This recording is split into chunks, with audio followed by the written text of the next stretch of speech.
time to go right.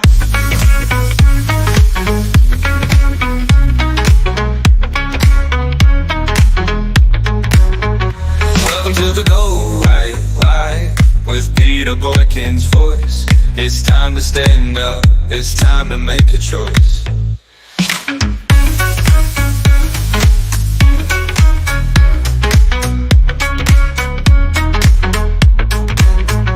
Welcome to the Go Right Vibe with Peter Boykin's voice. It's time to stand up, it's time to make a choice.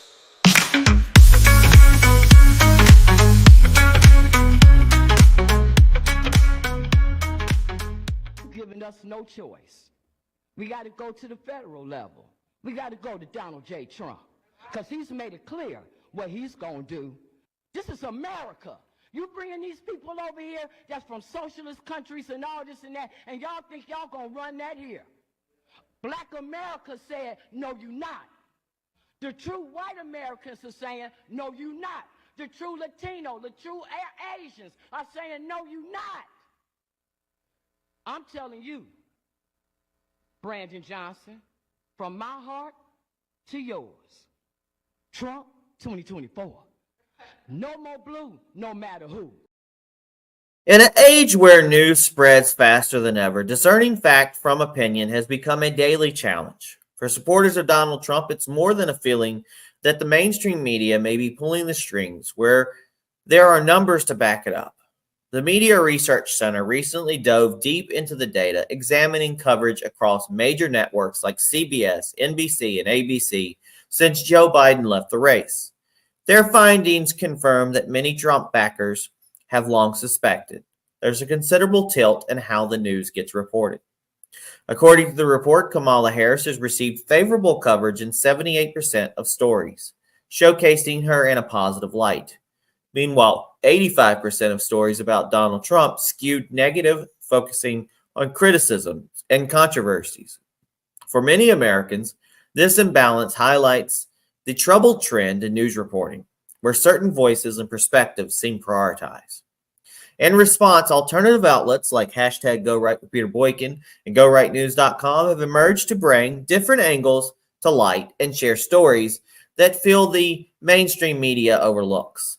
Here, readers find and listen to stories and insights that challenge the narratives dominating network news, aiming to balance the conversation. If you haven't done it already, please hit the share button. Please follow this podcast. We'll be right back with more hashtag Go Right with Peter Boykin. Remember, we fight for what's right because it's time to go right. Time to go right.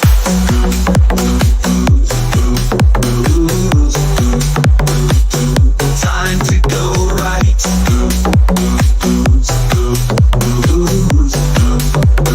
Time to go right.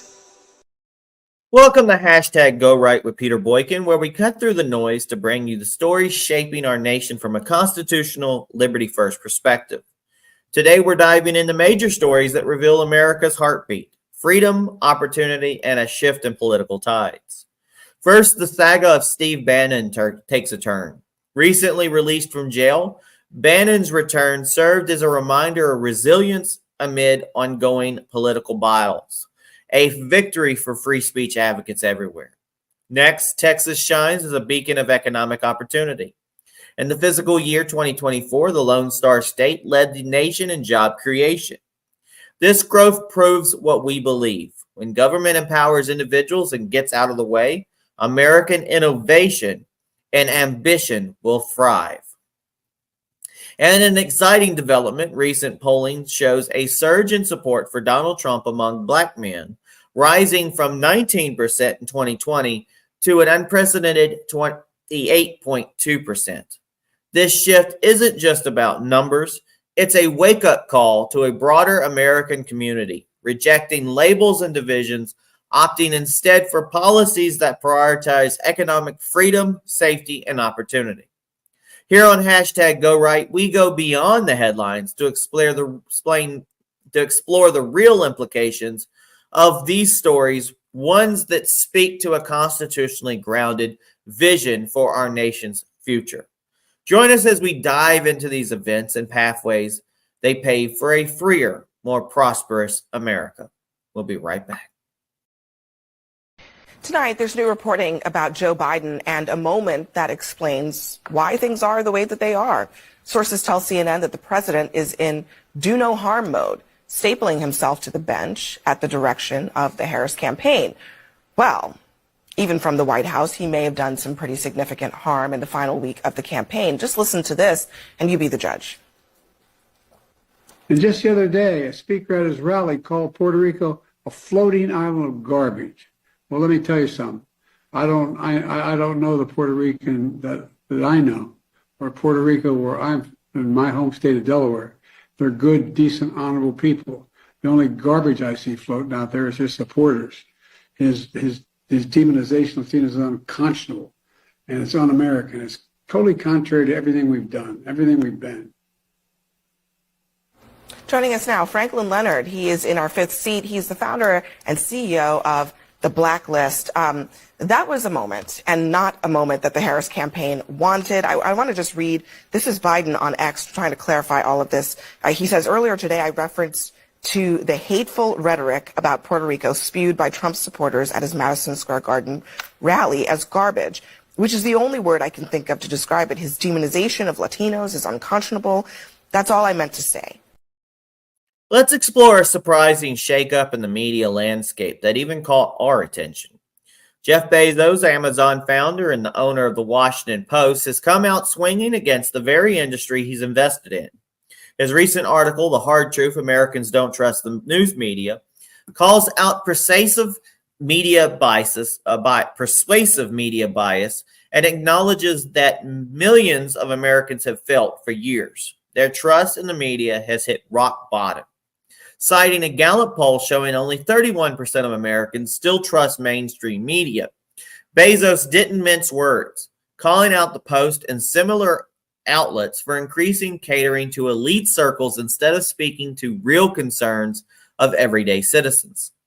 What's even more intriguing is that Bezos' Washington Post recently declined to endorse Kamala Harris for president, a decision that bucks nearly 4 decades of the paper's Democratic endorsements. Since breaking that tradition in 1988, the Post has consistently backed Democratic candidates, making this unexpected turn, especially in the lead up to a pivotal election. So what's going on here? Some speculate Bezos might be looking at the same polling data we all see and making a strategic shift. With conservative support on the rise, including among traditionally Democratic demographics, Bezos may be hedging his bets, positioning himself to align with a potential Trump presidency in 2024. And he wouldn't be the first corporate heavyweight to take notice.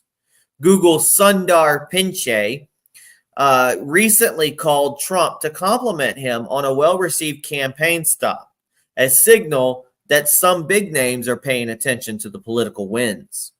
Whether it's a self-preserving pivot or a genuine come to Jesus or come to God moment for Bezos, this sudden shift from the Post marks another stumbling block for Kamala Harris's campaign.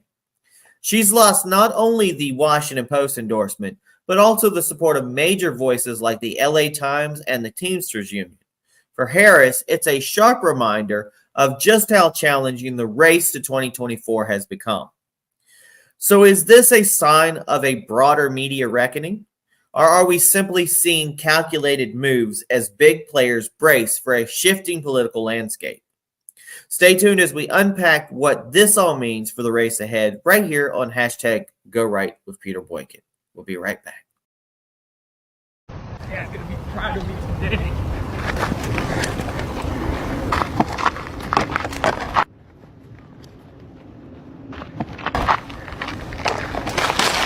Oh! Oh!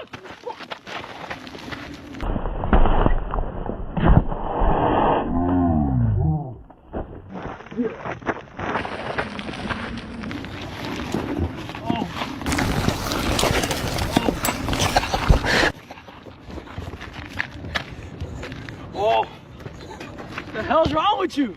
You know who I am? Do you know who my dad is? Who are you? My dad's gonna sue you. He's a congressman. I'll blast you again if you don't back My up. dad's a congressman. Oh, really? Where? Oh, hey. Let's get out of here. Oh, really? Where? Oh, hey. Let's get out of here.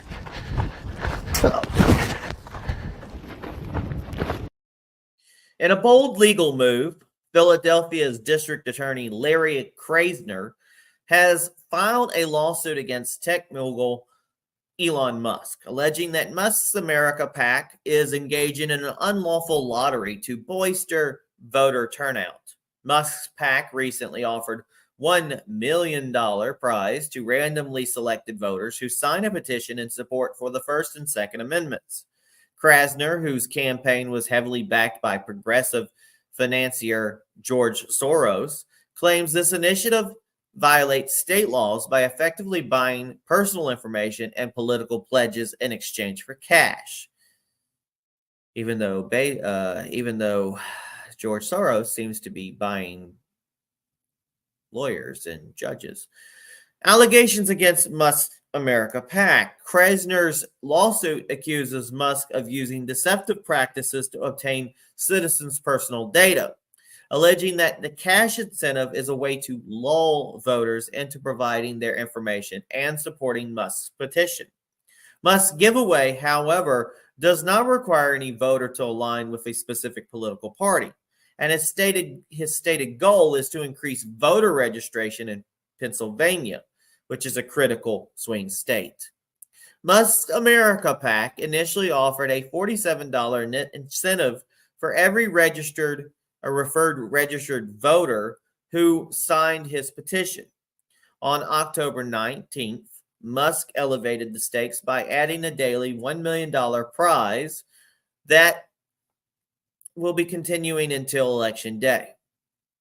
The PAC's incentives are designed to expand voter participation without explicitly endorsing any party, but Krasner's suit argues that the financial incentives for registration may cross ethical and legal lines in Pennsylvania.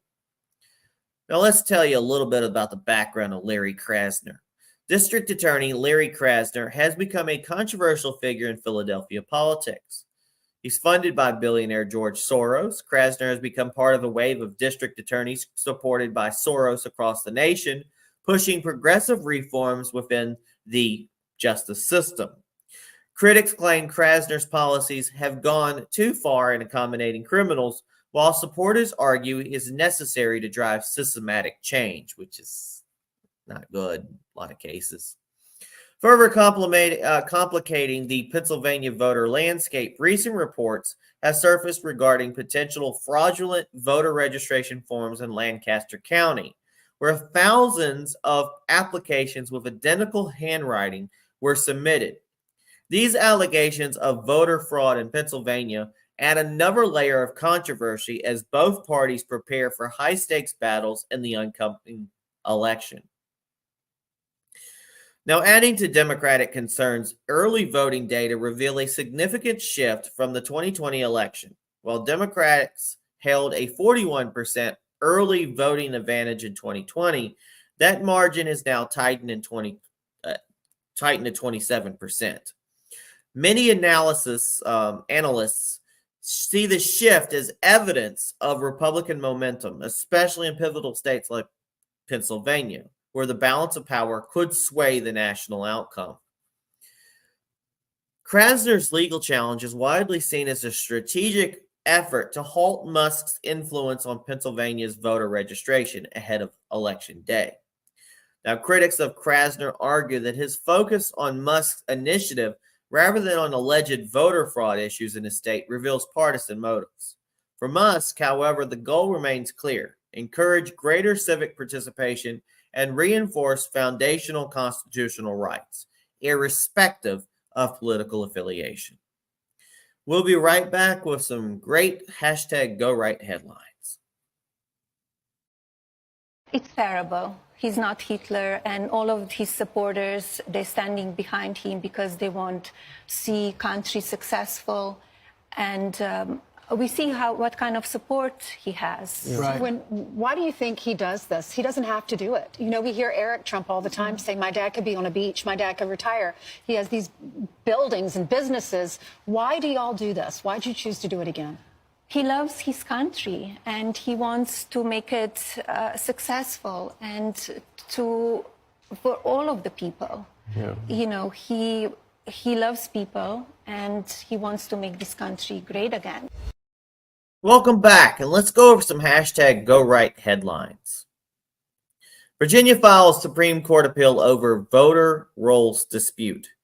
Virginia has filed an urgent appeal to the U.S. Supreme Court after a federal judge appointed by President Biden ruled that the state must reinstate 1,600 non-citizens into its voter rolls. The ruling comes just days before the pivotal 2024 election, sparking concern among Virginia officials who argue it undermines the integrity of their voter database. The judge's decision cited that certain procedural issues invalidated Virginia's recent purge, but state officials insist their removal processes are lawful and necessary. Now the Supreme Court will be tasked with deciding whether Virginia must comply with the judge's last-minute mandate to alter its voter rolls. I'm hoping that the non-citizens don't get to vote in this election. Well, this is all tied up. Meanwhile, Nevada Supreme Court permits extended mail-in ballot counting. In a decision that has stirred debate, the Nevada Supreme Court has ruled that mail-in ballots can be counted for up to 3 days after a November 5th election, even if they lack a postmark. I don't like that one. Supporters argue that the ruling safeguards voter inclusion by accounting for mail delays, while critics worry it opens the door to potential inconsistency as the vote counting process. And this ruling means that Nevada election officials could still be tabulating ballots well after Election Day, heightening the potential for delayed results in key races. This decision is particularly consequential as Nevada's tight political landscape could make these late arriving ballots a determining factor in close races. Meanwhile, there's allegations that surface of Tim Walz's relationship with a CCP official's daughter. Minnesota Governor Tim Walz is under scrutiny following allegations that he had a covert relationship with the daughter of a Chinese Communist Party official while teaching in China in 1989. Reports suggest Walz, who is a high school teacher at the time, may have become closely involved with the CCP's official's daughter during his stay. This alleged relationship has raised questions among critics about his interactions with foreign interests, giving China's growing influence on global and U.S. affairs. Governor Walz's office has yet to respond to the claims, but some are calling for a deeper investigation into his ties and possible influence from the CCP. Meanwhile, Joe Rogan rejects Kamala Harris's interview over campaign demands. Podcast host Joe Rogan recently declined an interview with Vice President Kamala Harris, citing several demands made by her campaign. I think one was to only talk for an hour, and he doesn't like doing that because he likes to keep it open. That Rogan found unacceptable. Rogan, known for his unfiltered approach and reluctance to bow to political pressure, explained that he welcomes an open dialogue, but won't compromise his format or integrity for political figures. Despite the rejection, Rogan added that he remains open to hosting Harris if her team reconsiders its demands. This decision reflects Rogan's commitment to maintaining a platform free from constraints, underscoring his influence in political discourse and his appeal to audiences seeking transparency. Meanwhile, Pennsylvania, Trump voter arrested after encouraging voters to stay in line. A Pennsylvania resident, is known Trump supporter, was arrested after urging fellow voters to remain in line at a polling station that announced an early closure due to technical problems. According to reports, the polling site faced computer issues, prompting election officials to announce that voters in line might not be able to cast their ballots.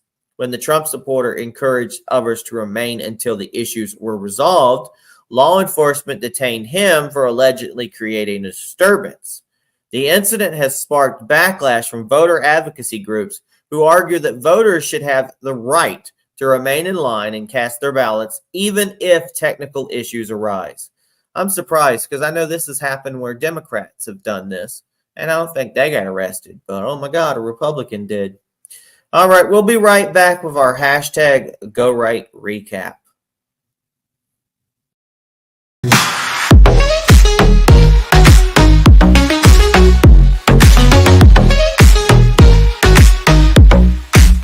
They say the news is breaking, but it's already broken.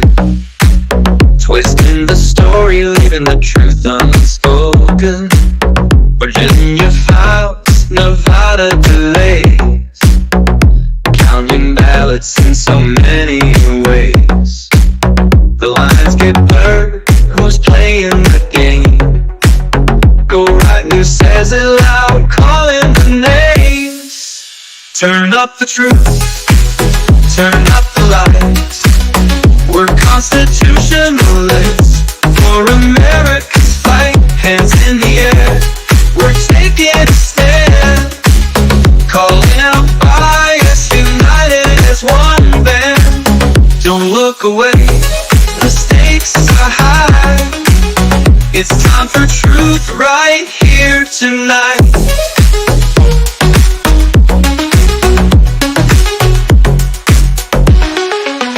Tin walls past, whispers from afar.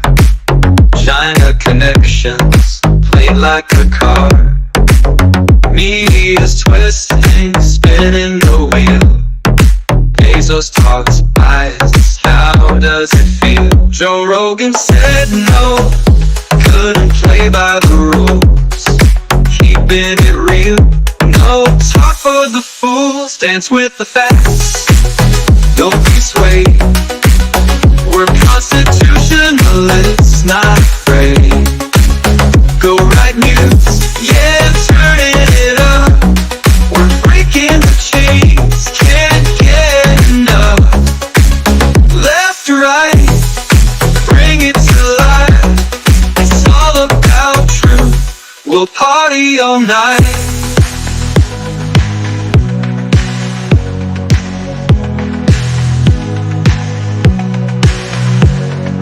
Philly's DA playing his hand. Lawsuit on Musk trying to control the land. Votes and voices, a million cries. They fear the power when the people rise. From coast to coast, we're breaking through. The Constitution's calling, we're coming for you.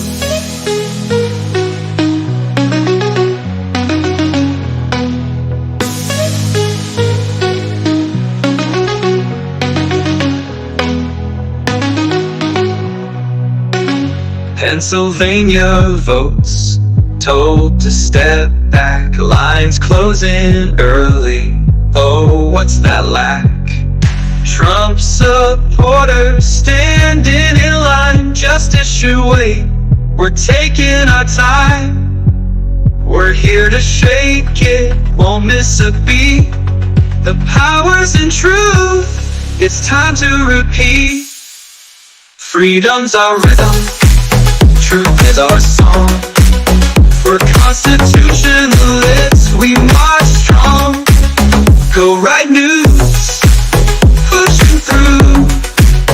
Fighting the bias, fighting for you. Light up the night, justice is here. This is our anthem, let's make it clear.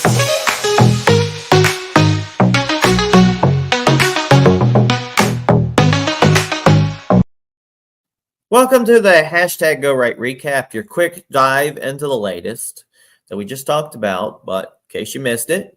First, Virginia filed an emergency appeal with the Supreme Court after a Biden-appointed judge ordered 1,600 non-citizens reinstated on voter rolls just days before the election. Virginia officials argue this undermines election security. In Nevada, the state Supreme Court will allow mail-in ballots to be counted up to 3 days after November 5th. Even without a postmark. This has raised concerns about delays in election integrity in close races. Allegations have surfaced that Minnesota Governor Tim Walz had ties to a Chinese official's daughter while teaching in China, sparking fresh concerns about foreign influence. Jeff Bezos criticized media bias, including the Washington Post, which he owns, which now refuses to endorse Kamala Harris, a break from its longstanding Democratic support. Meanwhile, Joe Rogan declined an interview with Kamala Harris after her team attempted to add conditions, and he insisted on open conversations without political strings. And in Pennsylvania, a Trump supporter was arrested for encouraging voters to stay in line after polling closed early due to tech issues, sparking debate over voter rights. It's a big week in America, and we'll be tracking all these stories as we move ever so closer to Election Day. For all of these details and ongoing updates, head over to GoRightNews.com. Keep checking out Go Right News and Go Right with Peter Boykin. And check out our latest videos on Rumble. Look for hashtag Go Right with Peter Boykin on YouTube, TikTok, Facebook, and Twitter, X or whatever they call it now, and stay connected. If you want to support our work, you can also donate at Cash App, $ Peter Boykin, the number 1. Links are on GoRightNews.com and PeterBoykin.com. Thanks for joining, and stay tuned to hashtag Go Right, where we bring you the news that matters. God bless everybody. Peace. I think what some voters are struggling with, and we've heard this across the state, is when you discuss your plans, they come back and ask, well, why haven't you done it already?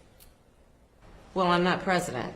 You're vice president. Yeah, exactly. But I'm going to tell you what I'm doing as president when I have the ability then to do what I know based on my experience is a new approach that is about building on the good work that has happened.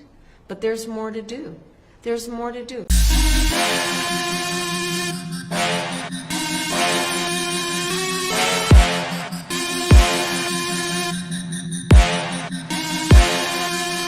I went to the petting zoo and I let the goat lick my penis. I shaved the dog and glued the hair to my nutsack so I looked like a grown man. Okay, that's enough. Stop.